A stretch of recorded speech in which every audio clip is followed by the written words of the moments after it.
I get frustration from a certain perspective. The iPhone 16 Pro Max looks the same as the iPhone 15 Pro Max, but after spending a week or so with Apple's newest iOS phone, I can assure you that there are significant and noticeable differences, including some that will forever change the way you use an iPhone. First, this phone is bigger. The titanium body is slightly larger and 6 grams heavier than the iPhone 15 Pro Max. The screen is a hair's breadth away from 7 inches, but the Super Retina XDR OLED screen is larger not just because of the chassis. Apple slimmed down the bezels on the iPhone 16 Pro and Pro Max to give you a giant 6.9-inch canvas of bright, colorful pixels. The other major difference is a new button on the right side below the power or sleep or Siri button. Apple would prefer that we do not call it a button, though it is in part 1. You can press the recessed camera control button down and it moves, but it also has a haptic response that makes light presses feel like the button is moving. It even includes gesture recognition. While the new button's name and its primary utility speak to photographic pursuits, this is a customizable control that will soon offer one-press access to Apple's new Visual Intelligence Object Identification feature. On the inside of the iPhone 16 Pro Max is a faster and more efficient A18 Pro. It's not hugely different from the A17 Pro that came before it, and most customers will never tap into its true power, but it's clear to me that Apple's Pro line of smartphones are more than ready to live up to their names. If there was ever a pocket supercomputer, the iPhone 16 Pro Max might just be it. All this hardware is in some ways no more than a vessel for Apple's next big thing, Apple Intelligence.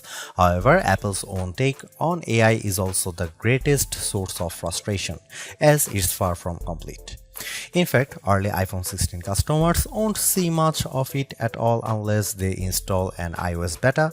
Features like writing tools, a prettier and somewhat smarter Siri, summaries of long emails, and Photos updates, such as creating your own memories based on a prompt, should show up soon after the iPhone 16 Pro Max starts shipping, but other features are essentially to come. There is no image generation, Genemojis, ChatGPT integration, or support for languages other than English, and Siri has yet to display any of its existing personal context capabilities, which might be Apple's secret weapon when it comes to winning the AI battle. Siri with Apple Intelligence will eventually be able to use what it knows about you from all your information on the phone to better help you get answers and get things done. All of this might show up this year or it might be next year, and that fact puts a little damper on my iPhone 16 Pro Max enthusiasm. If you are not buying this new iPhone for Apple Intelligence, then allow me to direct your attention to the formidable camera array. While it's not entirely new, there is a new and faster sensor behind the 48 megapixel main fusion camera, and the ultrawide makes a leap from 12 megapixel to 48 megapixel. The 5x optical zoom is mostly unchanged, as is the 12 megapixel true depth selfie camera. There are, however, myriad new imaging and even audio tricks that I'm certain every iPhone 16 Pro Max owners will love. There's 4K 120fps videography that can, via a new speed tool, be stopped down in increments to give your videos a truly cinematic feel. There are also new audio mix tools that, in certain environments, can add studio quality to audio that wasn't captured with a microphone. Apple has also added some new image styles and undertone controls that I'm not sure will get as much use as Apple would prefer. If you are asked to me, the choice between the base iPhone 16 and the iPhone 16 Pro Max is simple. You gain a ProMotion display, a 5x zoom camera, and Apple's most powerful mobile chip. The differences between the iPhone 16 Pro and 16 Pro Max, however, are more subtle this year. There's the screen size, 6.3 versus 6.9 inches, and the battery size, which results in at least an hour of extra battery life, and that's essentially it.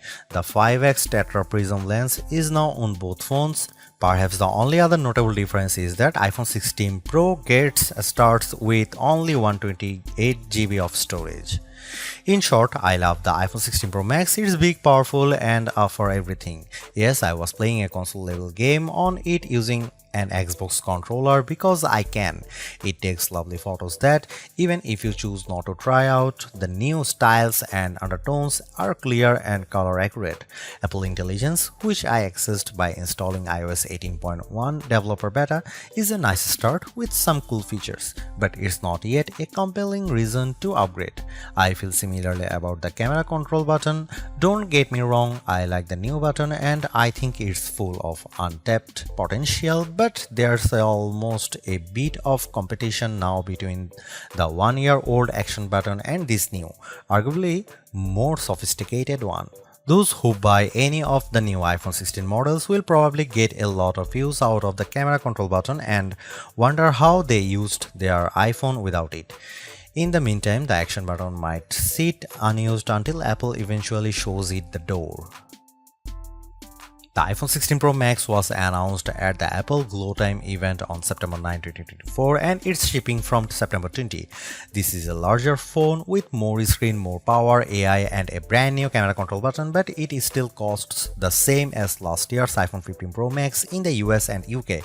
It's actually a little cheaper in Australia. I'm not arguing that $1,199 for a 256GB iPhone is cheap, but at least Apple didn't raise any price hike by $100. Apple also made a point at this year's iPhone 16 launch event of talking about some big trade-in deals. Its point, I think, was that you probably won't be paying full price for these phones. The virtually identical iPhone 16 Pro costs $999 but starts with half the storage space. If you like big screens and want a reasonable amount of storage for all that 4K 120fps video, you probably want to choose the iPhone 16 Pro Max. The iPhone 16 Pro Max is available in natural titanium, white titanium, black titanium and desert titanium, which is the color of my test unit. I still prefer the black. It might seem like Apple's phone design strategy is now why mess with a good thing. In some ways, that's true. The iPhone 16 Pro Max doesn't stray far from the aesthetic first established with the iPhone 12, but also carries forward the myriad challenge made over the last few generations, like the smoothed out edges and new action button which replaced the silent switch on the Pro models last year. Its dimensions are close to those to the iPhone 15 Pro Max but enlarged by a few millimeters here and there. The 16 Pro Max is 163mm by 77.6mm by 8.25mm and weighs 227 grams. That's 6 grams heavier, 3.1mm taller, and 0.9mm wider than the iPhone 15 Pro Max. If you are comfortable holding and using the iPhone 15 Pro Max, I suspect you will have no trouble with the iPhone 16 Pro Max. I can't say the new phone felt substantially larger in my hand, but I do notice the difference in screen size. The bottom edge features microphone and speaker perforations, along with a USB-C port that, with the right cable, can support Thunderbolt 4 data transfer speeds. There's also a speaker slot along the very top edge of the display. Together with the bottom edge speaker, this phone can produce undistorted room-filling sound. Highs are sharp, mids are strong, and bass is good for the device size. Button placement is mostly identical to last year, with the volume buttons and action button on one side and the larger power or sleep or CD button on the other side. They are joined, however, by a new button, camera control, roughly the same size as the power button. The camera control button is a multi-purpose control that can recognize physical presses and lighter presses to enable haptic response and gestures. It offers instant access to the camera and with those other presses and gestures to various virtual millimeter lenses and camera settings. The materials and build quality are once again excellent. Apple used grade 5 titanium on the body over a graphite-clad aluminum substructure. Apple has also upgraded its ceramic shield, which may make it less susceptible to cracks and scratches, although I was quite careful with my 1TB desert titanium test unit, so I can't say for certain if this is the case. Okay, I did get it wet, purposely running the IP68 rated iPhone 16 Pro Max under a garden sprinkler. It was fun to watch the screen activating as it was touched by 1,000 tiny fingers when it was just water droplets, but the phone was otherwise unmoved and unharmed by the deluge.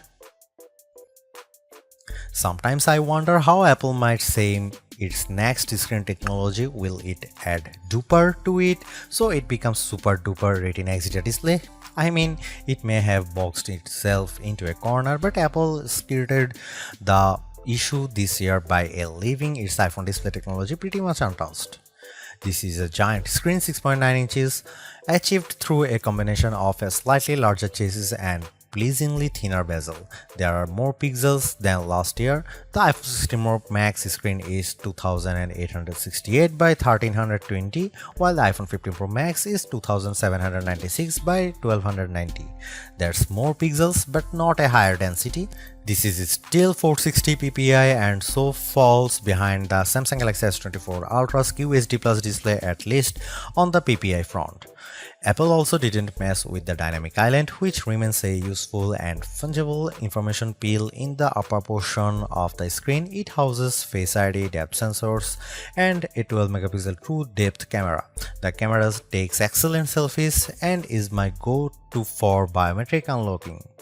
While the display's core specs haven't changed, they are worth noting. It's a white color gamut screen that supports HDR. True Tone always on display means you can see a less saturated version of your lock screen without unlocking the phone. 2000 nits of peak brightness outdoors and Pro Motion. Speaking of which, everything I did on the iPhone 16 Pro Max looked fantastic. I don't even notice the dynamic island when it's inside one of my games, and streaming videos via the likes of Netflix tends to crop out the cutout. I know everyone wants to talk about Apple Intelligence, but it's the changes to the core iOS 18 platform that will have the biggest impact on your iPhone 16 Pro Max day-to-day use. Photos, for instance, has gotten a huge overhaul, and one that I'm not entirely sure makes it better. It's a situation of who moved my cheese, as many of your core features may have shifted or been replaced. The Photos app now defaults to search and collections, which might throw people who are expecting to see their photo library. Still, if they get used to using search for some natural language queries that yield useful image results, they might be pleasantly surprised. The iOS interface is now more customizable, and if you want, you can leave spaces in your app grids. You still can't place an app icon in space that, say, straddles two spaces in the invisible grid, but I think people will appreciate this new level of flexibility. Apple seems a bit obsessed with summarization. Summaries exist in writing tools and in the new Safari, which has a slightly hidden highlights feature. Look for a tiny hamburger menu on the left side of the address bar. You can use that to turn it on, and it will take, for example, a lengthy New Yorker article about Ronald Reagan and condense the thousands of words into a paragraph summary. Impressive. So I worry that such a boil down might leave out important nonsense. There's even a new passwords app that consolidates and surfaces all the password feature Apple has previously hidden in features like keychain. Now you have an easy to access app to manage sometimes confusing password and security word. One of my favorite new iOS 18 features is Math Notes. Inside Notes, you can scribble any question, and when you put an equal sign at the end of it, Math Notes automatically solves it and writes the answer in what will look just like your own penmanship. It's a smart bit of machine learning. None of this is as sexy as Apple Intelligence, but this and the myriad of other changes coming with iOS 18 might be more readily practical than what you can currently do with Apple's AI efforts. Apple's 13-year-old digital assistant has burst out of its floating bubble, and now when you summon it, takes over the whole screen. I switched between calling Siri by name and using a long press on the power button to call it, and each time the entire screen was encased in a beautiful multicolor glow. The display almost appears to flash when you press that button, and when you make your request, the screen pulses in response. Siri really seems more alive than ever. This, too, might be the most exciting part of the update. Apple Intelligence features that give Siri access to information about you on the phone to make its responses more contextually relevant are not here yet, nor are app insights that might help dig into applications to enable features and actions. Instead, we get a Siri that is somewhat better at handling the ahs and ums that sometimes happens when you are trying to craft a Siri prompt. I found that Siri can understand some confused talk, although if you are nearly incoherent, Siri will be lost too. Siri did well on some question and was effective at opening the FaceTime camera when I said I wanted to take a selfie. It also did well when I asked how I could share my Wi-Fi password, returning a concise step-by-step guide. One other nice Siri update is the text to Siri. All it takes is 3 taps on the bottom of the screen to open a Siri window in which you can type in your prompt. It's a nice, discreet way of getting the answer or help you need. Writing tools, which you can find when you type text in notes, emails, or messages, offers to make your writing better in a variety of ways. I'm a confident writer and communicator in email and messaging, so AI assistance in these tasks doesn't appeal to me. There are 2 millions who feel otherwise and may find these tools useful. I noticed how while writing tools offers to make your text more professional, concise, and friendly, it does a stellar job of never losing a misconstructing the meaning of your original text. Photos is where Apple Intelligence shines. The new cleanup option in Edit is effective at removing unwanted objects from phone. When I opened a photo and tapped the cleanup eraser icon, it immediately offered to remove a few people from the background of my photo. I wanted to keep them, so I choose an object I wanted to remove, drawing over it. Precision is not a necessity. I drew over parts of it and cleanup identified the complete object.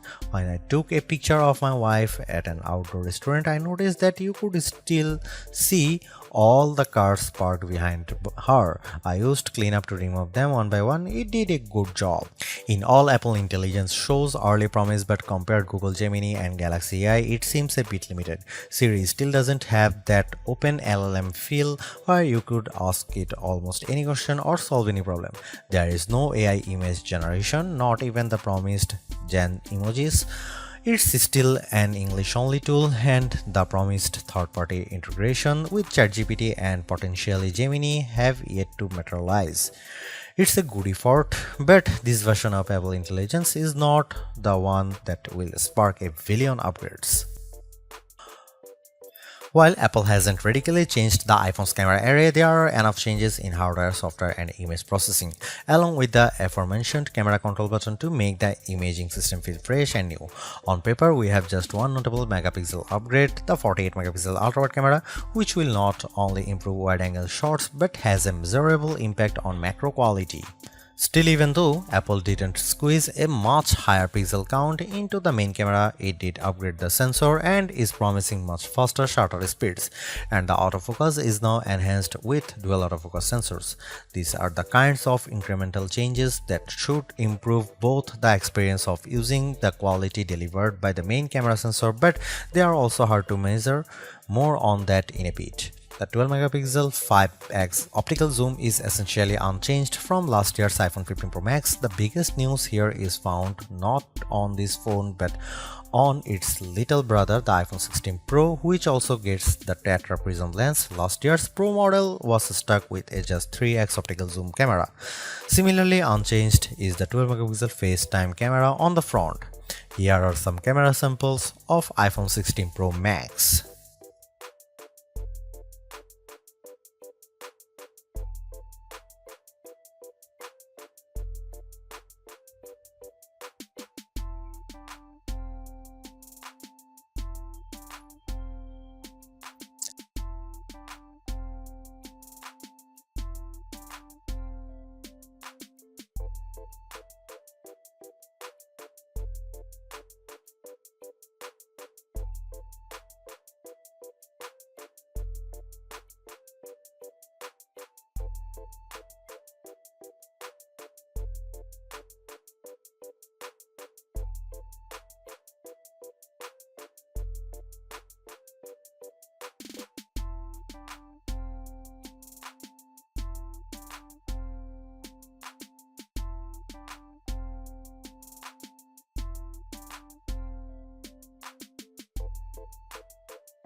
By every metric, the iPhone 16 Pro Max's new A18 Pro SoC is a beast.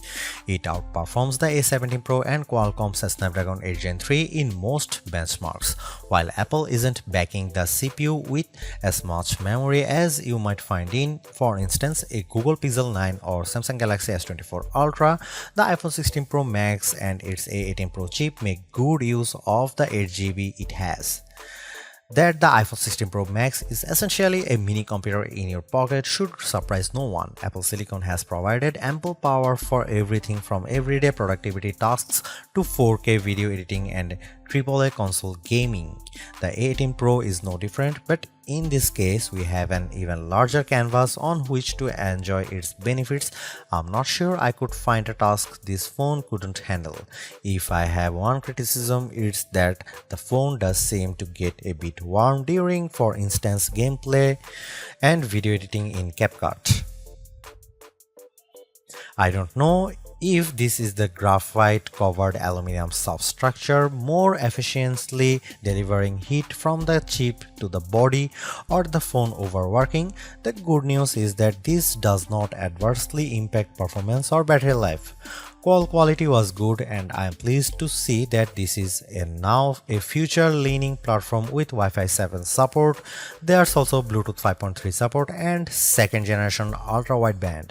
It helps in my Find My app, which I used when I purposely misplaced my new AirPods 4. In the US, the iPhone is now eSIM only, which I like, although some people miss the physical SIM card. I appreciate the ease of switching eSIMs from one phone to other and how easily the iPhone 16 Pro Max lets you switch between multiple eSIM numbers on the iPhone 16. The iPhone 16 Pro Max have everything we have come to expect in a year-over-year upgrade even without Apple Intelligence.